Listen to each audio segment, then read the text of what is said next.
Ayan, i-interviewin na natin si Sir Joseph Meloria. Isa din tong kababayan ko, taga Inabanga. Ako din, taga Inabanga din. Ngayon, i-interviewin natin siya kung ano bang nararamdaman mo.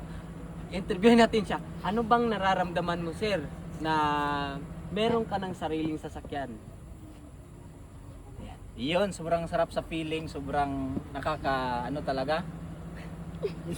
Ayun, sobrang sarap sa feeling na dito ko pala makukuha sa Online Business Academy yung aking first car. And actually, nag-start ako dito na walang kaalam-alam, walang idea kung paano sisimulan yung Online Business Academy, pero naniwala lang ako sa sarili ko. And ngayon, magdadrive na ako ng sariling sasakyan. Yes! Kasama ko ngayon yung aking kababayan, taga Inabanga, isang sikat na sikat sa PBB. And grabe, kunin mo lang siya para matulungan ka namin na makapag-umpisa dito.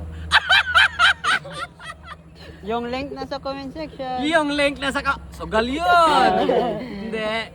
Yeah, thank you so much, sir. Thank you so much. At congratulations sa yung bagong car. Yes. Alright, so, Coco Martin. Thank you so much. Yan.